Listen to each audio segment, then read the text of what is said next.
پوچھتے ہیں فحش فلموں سے نجات کیسے حاصل کی جائے؟ ہم بار بار توبہ کرتے ہیں لیکن پھر بھی نجات نہیں ملتی، جبکہ نماز بھی پابندی سے پڑھتے ہیں۔ طریقہ کار بتا دیجئے، اس کا کیا حل ہے؟ اگر یہ صاحب جنہوں نے سوال پوچھا کنوارے ہیں تو ان پر لازم ہے کہ یہ نکاح کریں۔ اگر یہ نکاح میں تاخیر کرتے ہیں تو گناہگار ہوں گے، کیونکہ اس پر پوری امت کا اتفاق ہے کہ اگر کسی شخص کو گناہ کا خطرہ ہو پھر بھی وہ نکاح نہیں کرتا تو وہ خود گناہگار ہوتا ہے۔ ایسی صورت میں اگر والدین نکاح سے روکتے ہیں تو والدین کی نافرمانی فرض ہے، والدین کی اطاعت ایسی صورت میں جائز نہیں ہے۔ یہ میں اس لیے بتا رہا ہوں کہ آج کل یہ فتنہ بہت پھیل گیا ہے فحش فلموں کا، اور اس میں کنوارے بھی بہت بڑی تعداد میں، زیادہ تر کنوارے مبتلا ہوتے ہیں اس میں۔ تو یہ سوچنا چاہیے کہ اگر آپ نے ابھی نکاح نہیں کیا اور اس میں تاخیر کی تو بعض دفعہ یہ گناہ اتنی جڑ پکڑ لیتا ہے کہ یہ پھر نکاح کے بعد بھی نہیں چھوٹتا ہے، یہ نکاح کے بعد بھی پھر یہ کام برائیوں میں مبتلا ہوتی ہے، یہ لت پڑ جاتی ہے۔ تو لت پڑنے سے پہلے سچی توبہ کرے انسان اور نکاح میں کسی کی بھی نہ سنے اس میں، یہ بہت حساس مسئلہ ہے۔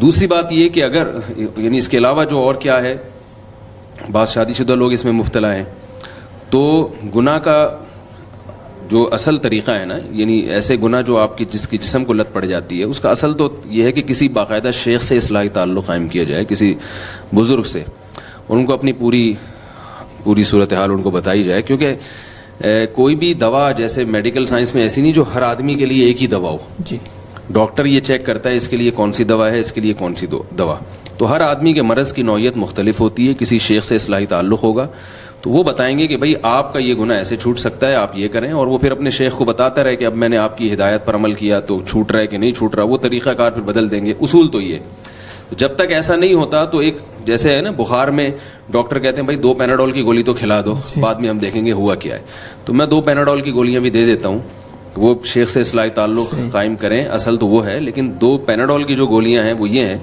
کہ جب بھی کوئی گناہ ہو اور آپ چھوڑنا چاہتے ہیں تو اس میں اپنے اوپر کوئی سزا متعین کریں آپ، یعنی آپ اپنے آپ کو اپنے اوپر ایک التزام کریں کہ اگر مجھ سے دوبارہ یہ گناہ ہوا تو میں اپنے آپ کو یہ سزا دوں گا، اور وہ سزا مالی لحاظ سے بھی ہو سکتی ہے اور جسمانی بھی۔ جسمانی سزا میں سب سے بہترین سزا ہے روزہ۔ تو جو لوگ ان چیزوں کے عادی ہیں وہ اس بات کا التزام کریں کہ ہم نے اگر دوبارہ یہ فحش فلمیں دیکھی تو میں توبہ تو کرنی ہے اللہ سے گڑ گڑا، ساتھ میں اپنے اوپر میں التزام کرتا ہوں کہ میں اتنے روزے رکھوں گا بطور سزا کے۔ کتنے روزے ہیں اس کا مدار اس پر ہے کہ آپ کو گناہ کی لت کتنی پڑ گئی ہے، کتنی عادت پڑ گئی ہے۔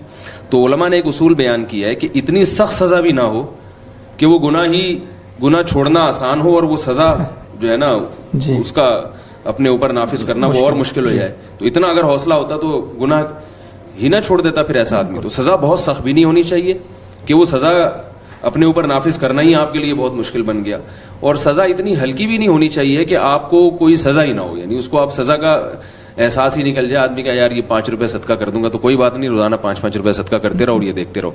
تو سزا ایسی ہونی چاہیے، وہ ہر آدمی کے حالات مختلف ہوتے ہیں، تو آپ اپنے حالات کو خود سوچ کے اللہ سے توبہ بھی کریں، اور پھر یہ بھی کہیں کہ اگر دوبارہ مجھ سے گناہ ہوا تو میں اتنے روزے رکھوں گا اور کچھ اتنے پیسے میں صدقہ کروں گا، تاکہ تھوڑی سی نفس کی دھنائی ہو۔ جب نفس کو چانٹے پڑیں گے، تھپڑ پڑیں گے تو انشاءاللہ اس کو تھوڑی سی عقل آئے گی۔ یہ ویسے یہ اصلاحی تعلق نکاح کے بعد کا مشورہ نا آپ ہی کا بیان ہے؟ نہیں، نکاح سے پہلے اصلاحی تعلق قائم کریں، مگر شادی کرنے سے پہلے شیخ سے مشورہ نہ کریں۔ شادی کر کے بولیں شادی تو میں کروں گا، کیونکہ بعض دفعہ ایسا ہوتا ہے کہ بعض مشائخ نکاح سے روک دیتے ہیں کہ بھئی آپ ابھی سلوک کے منازل طے کریں۔ تو نکاح تو شریعت کا حکم ہے، وہ تو کسی شیخ سے نہیں پوچھنا آپ نے، وہ تو کرنا ہے۔ باقی یہ منازل طے کرنے کے لیے پھر شیخ صاحب انشاءاللہ آپ کو بتائیں گے۔ جی بہت شکریہ۔